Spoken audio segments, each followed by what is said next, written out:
வாங்கிட்டு வந்த பீட்ரூட்ட கண்டுக்கவே இல்ல. மறந்தே போய் அது எவ்வளவோ சுருங்க முடியுமோ அந்த அளவு சுருங்கிருச்சு. இதுக்கு மேல விட்டா வேஸ்ட் ஆயிரும். அத பொரியல் பண்ணுனாலும் காலியாகாது. அத அப்படியே ஹல்வா பண்ணிடலான்னு ரெடி பண்ணிட்டேன். பீட்ரூட் தோலெல்லாம் சீவிட்டு, பீட்ரூட்ட குட்டி குட்டி பீஸா கட் பண்ணி எடுத்திருக்கேன்.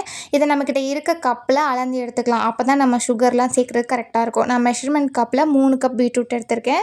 அரைக்கும்போது ஒரு 1 1/2 கப் தண்ணி சேர்த்துட்டு, மிக்ஸி ஜார்ல நல்லா நைஸா அரைச்சுக்கலாம்.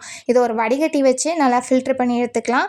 ஃபில்டர் பண்ணும்போதுமே நம்ம 1 1/2 கப் தண்ணி சேர்த்துக்கலாம். மொத்தமா இதுக்கு 3 கப் தண்ணி சேர்த்துருக்கேன். 3 கப் பீட்ரூட்க்கு 3 கப் தண்ணி.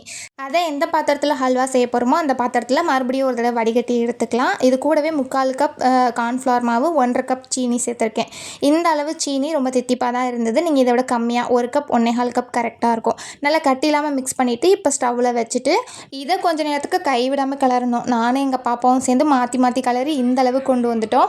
இந்த ஸ்டேஜ்ல ஒரு 4 டேபிள் ஸ்பூன் நெய்ய கொஞ்சம் கொஞ்சமா சேர்த்து மிக்ஸ் பண்ணிட்டே இருக்கணும். நம்ம சேர்த்த நெய் எல்லாமே பிரிஞ்சு வந்ததுக்கப்புறம் இந்த ஸ்டேஜில் நம்மக்கிட்ட இருக்க நட்ஸை சேர்த்துக்கலாம். நான் பாதாம், முந்திரி 2 குட்டி குட்டியாக கட் பண்ணி சேர்த்து நல்லா மிக்ஸ் பண்ணிட்டேன். அவ்வளோதான், ஸ்டவ் ஆஃப் பண்ணிடலாம். இப்போ ஆல்ரெடி ஒரு பாத்திரத்தில் நெய் தடவி நட்ஸ் தூவி வச்சுருந்தேன். அதில் நம்ம ரெடி பண்ணியிருக்க அல்வாவை சேர்த்துடலாம். ஏன்னா நம்ம பீஸ் போட்டு சாப்பிட போகிறோம். இதை 2 மணி நேரத்துக்கு நல்லா ரெஸ்ட்டில் விட்டுறணும்.